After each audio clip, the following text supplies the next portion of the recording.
Hello, my name is Dante Renee, and welcome to the 10 Room Bizarro YouTube page where I talk about films that I believe need to be talked about more. Like tonight's film, this is 1977's Schoolgirl Report Volume 11. At the top of the disc here, it says Trying Beats Studying, aka Blue Dreams. This is from 1977. This is part 11. You can see the first 10 on this YouTube channel already, and there are 13 total, and I'll be looking at all of them, the last two in the future. But for tonight, it is part 11, Schoolgirl Report Volume 11. Right here, folks, and this is put out by Impulse Pictures, which is more of the sexy brand of Synapse. And Synapse put out all of these German sexploitation films, these very, very special German sexploitation films, all 13 of them on their label. Don't know how well they sold, how well they did, but this is part 11, and we are diving right into this wonderful, wonderful film. Check out the other ones to kind of see the whole world of these films, but these films are so much more than they're so much more complex and so much more than what everybody would think, maybe not give the time for. Yes, don't get me wrong, you are definitely getting Schoolgirls, and if you have a fetish for that and if you love that, you are going to get it in a softcore, slightly NC-17 also, definitely NC-17 world, German world, subtitles, but you're getting so much more. Let's look at part 11 here, because part 11 is chock filled with amazing cinematography and style.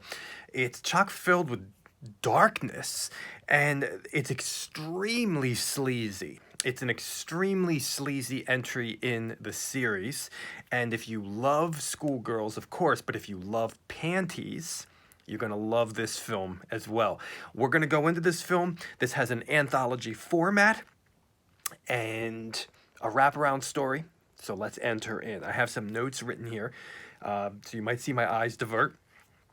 So let's get into this film from 1977. It almost seemed like they were making one every year, because it looks, maybe there was one year where they did two, maybe, but it looks like there was a new one every year. So obviously a successful German series.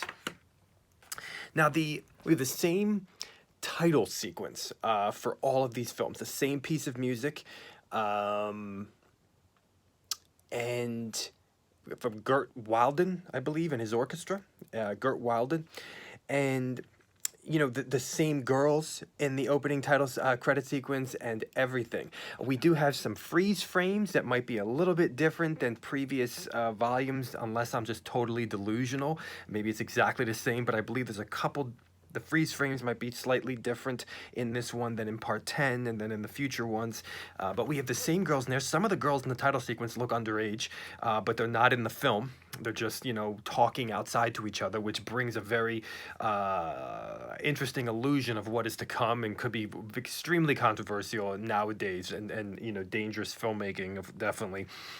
And we have in the title credit sequence, in subtitles, it says that there are uncredited adolescents and parents in this film. Okay, so we're still getting some of that vibe of the kind of mockumentary vibes of the early ones in this series. I do not believe that statement was in part 10. I believe in part 10 they had something about the closing comments being from a youth director of sorts.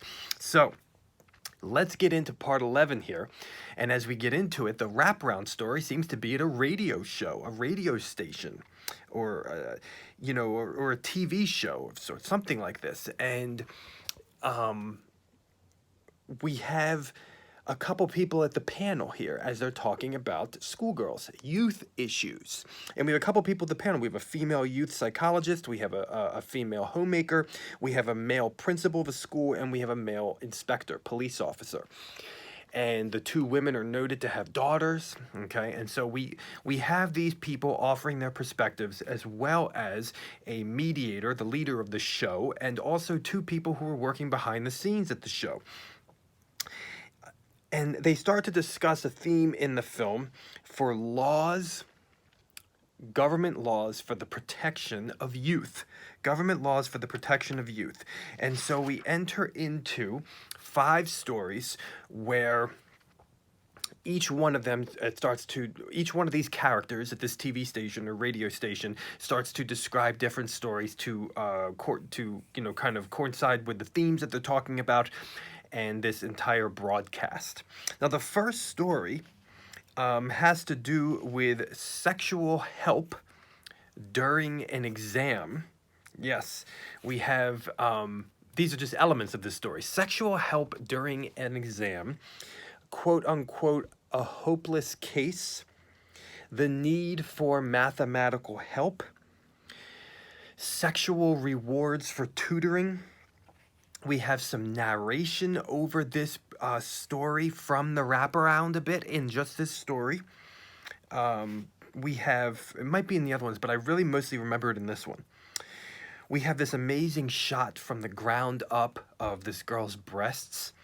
And there's great 70s jazzy orchestrated dramatic music in here. We have this great butt in panty shot, great butt shots. This entire film, all the stories have great panty shots, great butt shots, great breast shots, but definitely panties and butts. Even kissing the butt cheeks. The camera in this Volume 11 also stays. It allows scenes to breathe. It allows sexual desire and ecstasy to breathe a bit in this film. So these are not quick cuts.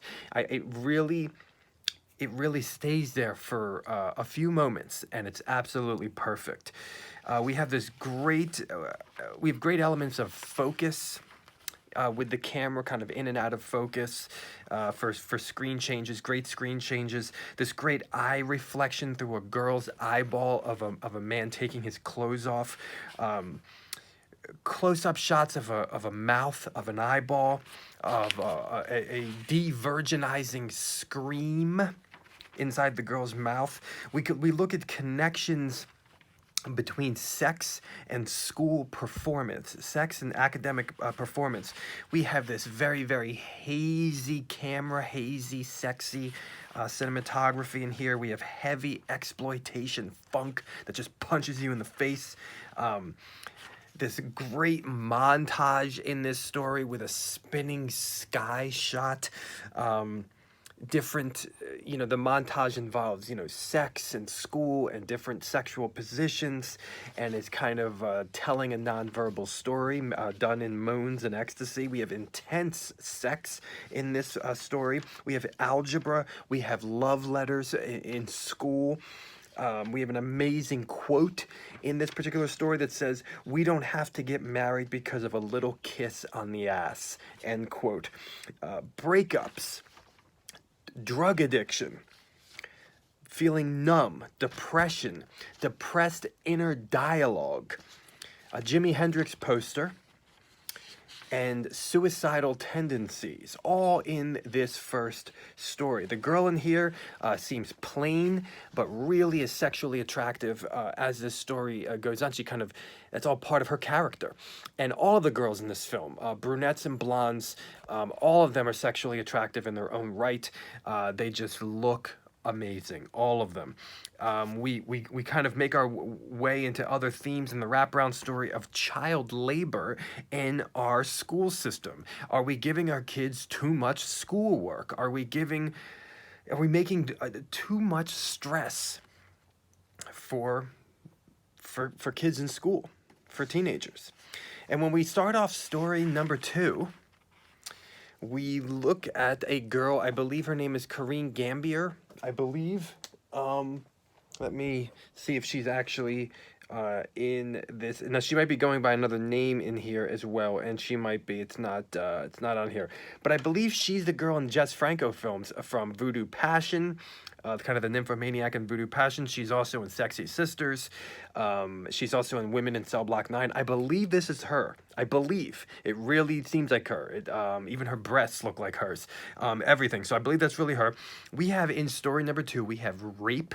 We have tutors. We have Zooms. We have kids suffering academically.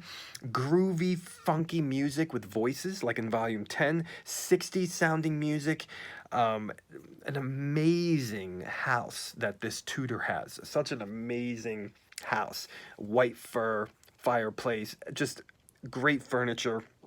Very bizarre dog shots.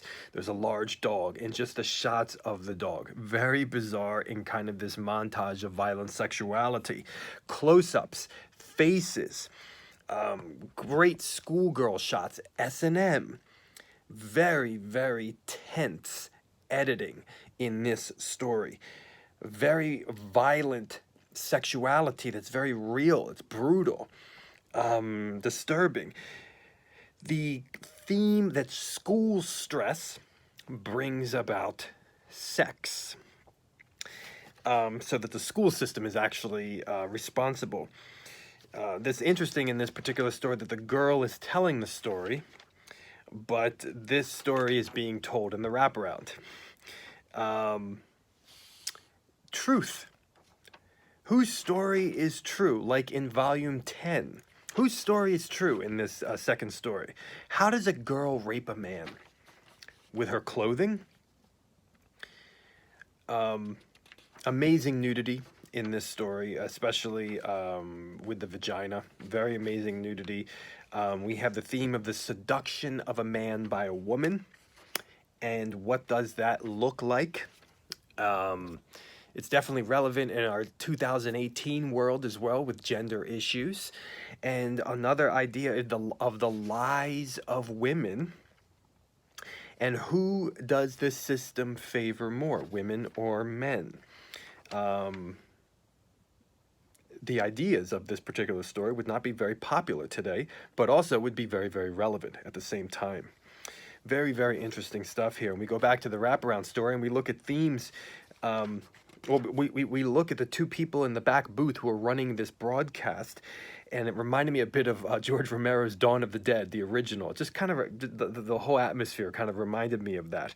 And we go into the third story. In the third story, a lot of the time these stories involve 17-year-olds and sometimes 18-year-olds, you know, story-wise. But in this particular story, the story involves a 16-year-old. Something that just, you know, is not done today in modern sexploitation cinema at all. You just don't mention in the storyline that somebody's underage, even if they're not. But we have a 16-year-old here, and that's what makes these movies so beautiful and such great, just so refreshing. Is that these films are just not, they're against the grain of modern cinema. And we want stuff that is not of the norm, do we not? And that are beautiful, like these films. We have a 16-year-old in the third story. We have mirror work, once again involving kind of adolescent sexuality, very similar to volume 10. The enjoying the feeling of your own body in here.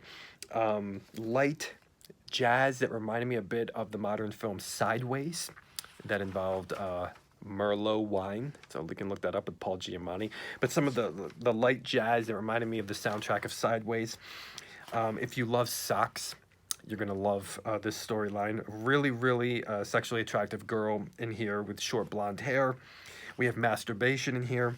We have spraying perfume in your panties, pretty, you know, with a vagina shot there. We're in the winter. It's cold. The trees are barren. We have the idea of virginity in this story with boys and girls. We have an old barn. We have butt smelling. We have a breast fetish. Lots of boob work, squishing of boobs.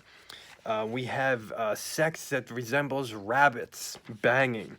Lots of panties. We also have a character who by accident his penis comes out and he is instead screwing the coils of an old barn bed, and it hurts a little bit.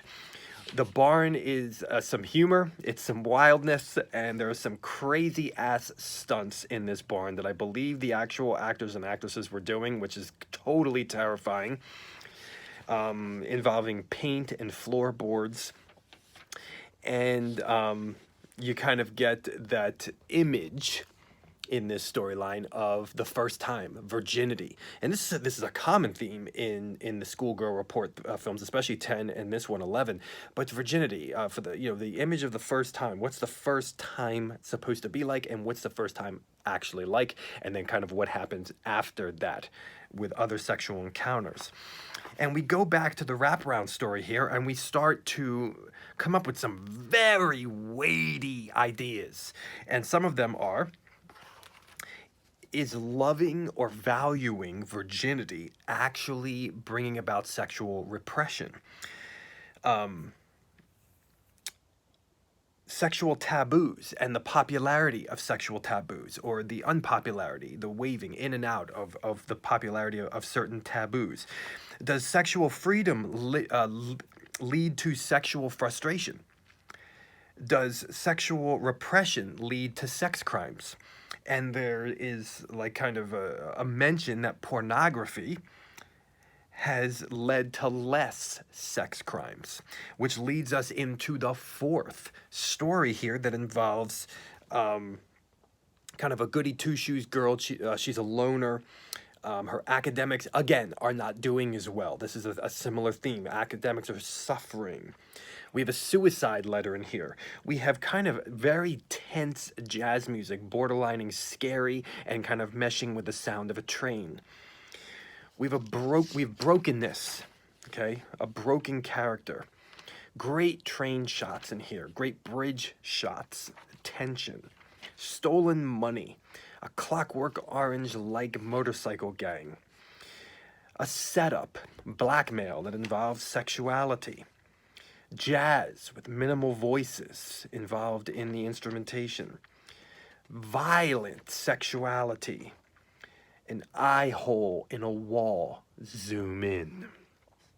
Weird sci-fi sounds in the jazz music.